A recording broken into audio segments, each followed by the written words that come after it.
Hello बच्चों, आज हम इस वीडियो में कक्षा 10वीं का पाठ 4 मानवीय करुणा की दिव्य चमक पढ़ेंगे, जिसके लिए सर्वेश्वर दयाल सक्सेना। तो पाठ इस वीडियो में हम लेख परिचय एवं पाठ का सारांश पढ़ेंगे। तो आइए देखते हैं पहले सर्वेश्वर दयाल सक्सेना का जीवन परिचय। सर्वेश्वर दयाल सक्सेना का जन्म सन 1927 अर्थात 1927 ईस्वी में उत्तर प्रदेश के बस्ती जिले में हुआ था। उनकी प्रारंभिक शिक्षा वहीं संपन्न हुई। उच्च शिक्षा के लिए सर्वेश्वर जी इलाहाबाद गए। सक्सेना जी अपने जीवन में अध्यापक, आकाशवाणी में सहायक प्रोड्यूसर, दिनमान नामक पत्रिका के उपसंपादक और बाल पत्रिका प्राग के संपादक रहे। सर्वेश्वर दयाल सक्सेना की पहचान मध्यम वर्गीय आकांक्षाओं के लेखक के रूप में की जाती है। सन 1983 में सर्वेश्वर दयाल सक्सेना जी का निधन हो गया था। आइए अब उनकी रचनाएं देखते हैं। सर्वेश्वर दयाल सक्सेना जी ने साहित्य के प्रत्येक क्षेत्र में रचनाएं की हैं। इनकी प्रमुख रचनाएं निम्नलिखित हैं।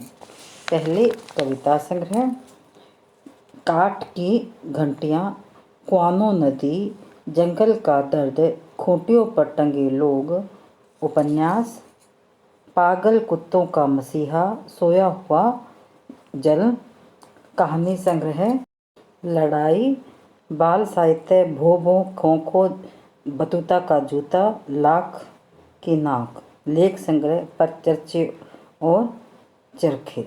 साहित्यिक विधाएं। सर्वेश्वर दयाल सक्सेना जी की पहचान मध्यम वर्गीय आकांक्षाओं के लेखक के रूप में होती है।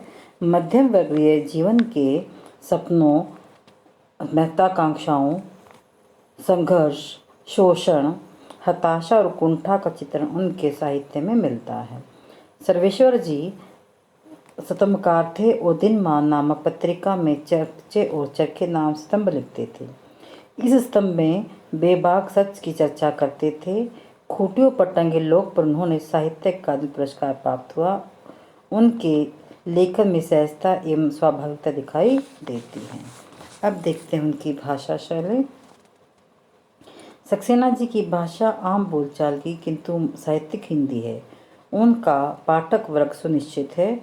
उनकी भाषा में तत्सम तद्भव अंग्रेजी के शब्दों के साथ साथ आम बोलचाल में प्रचलित मुहावरे एवं लोकोक्ति भी मिलती है। उनकी शैली आकर्षक और प्रभावपूर्ण है। आइए अब उनके द्वारा रचित कक्षा 10वीं का पाठ 4 मानवीय करुणा की दिव्य चमक देखते हैं। लेकिन उससे पहले पाठ का जो परिचय है मैं आपको बता देती हूँ कि लेखक ने पाठ में क्या कहा है। उसके पश्चात हम इसका सारांश करेंगे।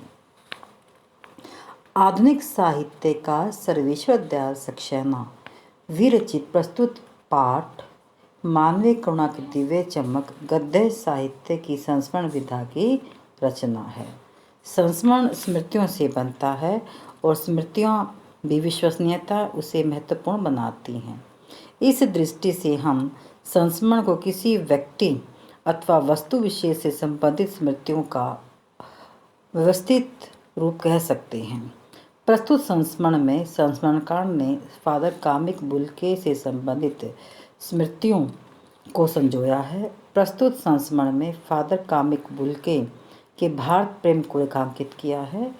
फादर बुल्के का जन्म बेल्जियम के रैम्सचैपल शहर में हुआ था। इस शहर को गिरजाघरों, पादरियों, धर्मगुरुओं और संतों की जन्मभूमि कहा जाता है। किंतु फादर बुल्के ने उस शहर को छोड़कर भारत को अपनी कर्मभूमि बनाया। यह उनका भारत की उनकी संस्कृति के प्रति अटूट प्रेम ही था कि वे स्वयं को भारतीय कहने में गर्व महसूस करते थे।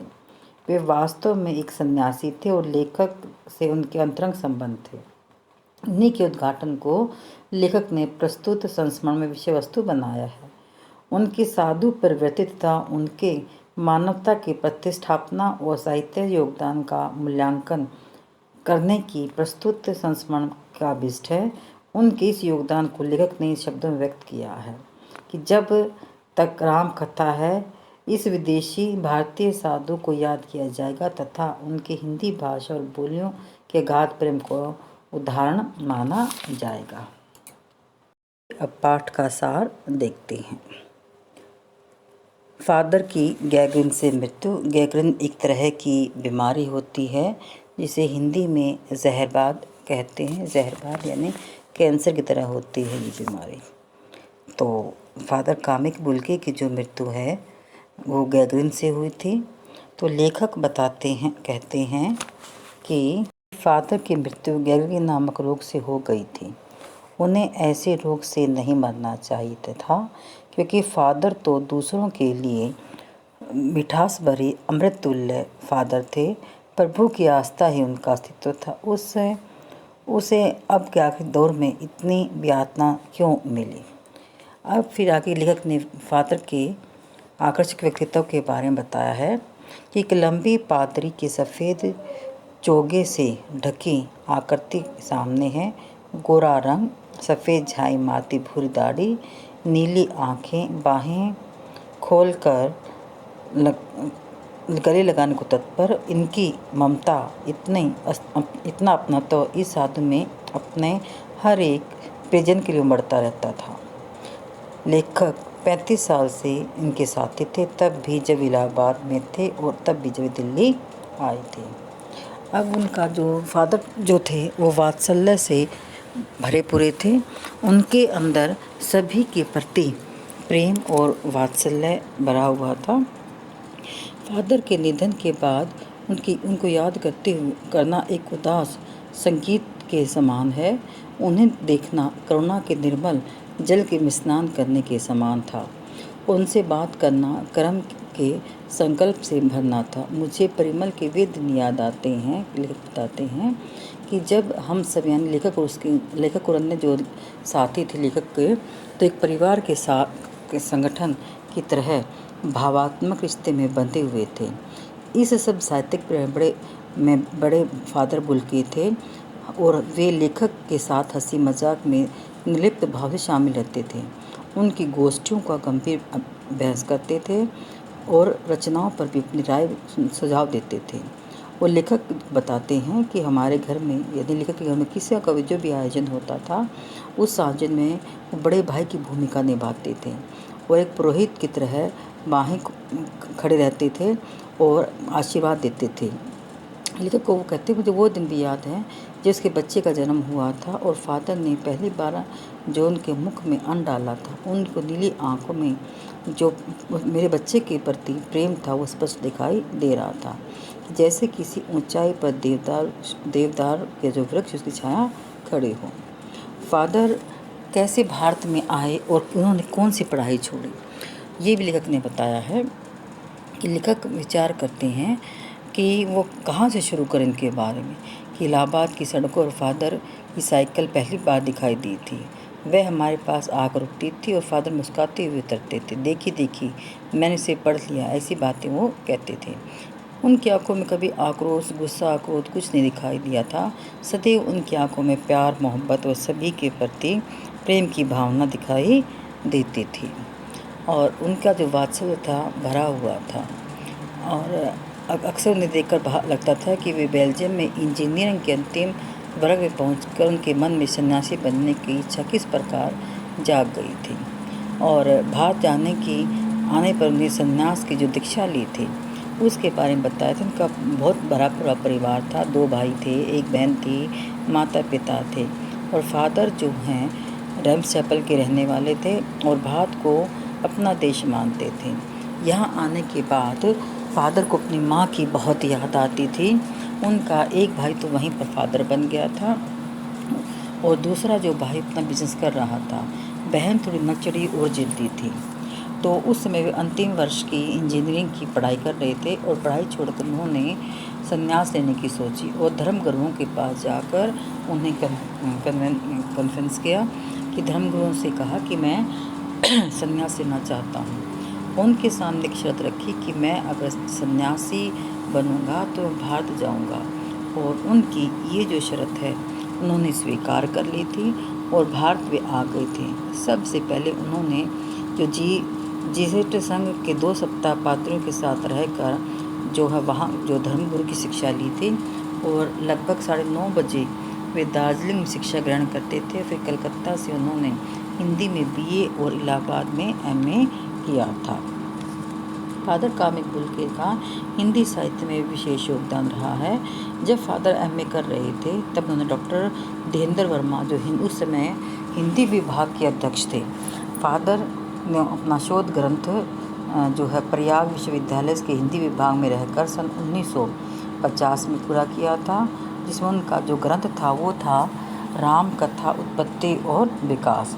परिमल में उनका अध्याय पढ़े गए थे। लेखक बताते हैं कि फादर ने फिर जो है मातरलिंग के से प्रसिद्ध नाटक ब्लू बर्ड को हिंदी में नीलपंछी के नाम से रूपांतरित किया था। बाद में वे सेंट जेवियर्स कॉलेज रांची में हिंदी और संस्कृत विभाग के विभागाध्यक्ष भी बन गए थे। और उन्होंने प्रसिद्ध जो हिंदी अंग्रेजी कोर्स तैयार किया था, और बाइबल का भी उन्होंने अनुवाद हिंदी में किया था। फादर कामिक बुल्के की मृत्यु 47 वर्ष तक वे भारत में रहे थे, और 73 ईयर के जब हुए थे तो उनका देहांत हो गया था। और फादर की एक ही इच्छा थी कि वे हिंदी को राष्ट्रभाषा के रूप में देखना चाहते थे। और फादर बुल्के सन्यासी थे, उनको लगता नहीं था कि वे सन्यासी हैं। और रह रहकर जो हिंदी भाषी देश में हिंदी के प्रति जो लोगों की सोच थी और उसे अपनी मातृभाषा वो नहीं मान रहे थे, उन्हें देखकर उन्हें काफ़ी दुख होता था। और वे इसी दुख को लेकर बड़े मानते भी थे कि हिंदी भाषी देश में उन्हीं की अपनी भाषा उपेक्षित हुई, चाहते थे कि हिंदी भाषा जो है ये देश की राष्ट्रभाषा बने। और दूसरी ओर सन्यासी होने के बावजूद भी घर परिवार के बारे में, सभी के निजी सुख दुख तकलीफ़ें के बारे में पूछकर फादर का स्वभाव था कि बड़े से बड़े जो दुख होते थे उन लोगों के दुखों का में वो भागीदारी होते थे। लेखक को वो दिन भी याद है कि जब उनके परिवार में एक विपत्ति आई थी, दुख आया था, उनकी पत्नी की मृत्यु हो गई थी, परिवार में बेटे की मृत्यु हो गई थी, तो उस समय उन्होंने उन्हें बहुत तसल्ली दी थी और आगे बढ़ने की, जीवन में आगे बढ़ने की प्रेरणा भी दी थी। फादर अचानक नहीं रहे। ये जब खबर फैली तो 18 अगस्त 1982 को वे दिल्ली से कश्मीर गेट के पास जो निकलसन कब्रगाह है उसमें ताबूत की धरती में उनको सुला दिया था, और जो मसीही विधि के अनुसार उनका अंतिम संस्कार कर दिया गया था। उस समय हिंदी साहित्य के जो बड़े बड़े लेखक कलाकार थे, वो सारे उस समय वहीं पर विद्यमान थे। और फादर कामिक बुल्के को जो उस समय जो फादर थे पास्कल, उन्होंने संपन्न करवा दी सारी विधि। इस प्रकार लेखक बताते हैं कि मानवीय करुणा की दिव्य चमक हमारे बीच चली गई, किंतु उनके आज भी हमारे बीच विद्यमान है। तो इस तरह एक अनमोल रत्न खो गया, जिसकी आज भी हिंदी साहित्य में फादर कामिक बुल्के को उनकी रचना के लिए याद किया जाता है। तो ये था पाठ का सारांश। अगली वीडियो में हम पाठ का जो है एक्सप्रेशन करेंगे और साथ के साथ उनके आशा है आपको ये अवश्य समझ आएंगे। धन्यवाद।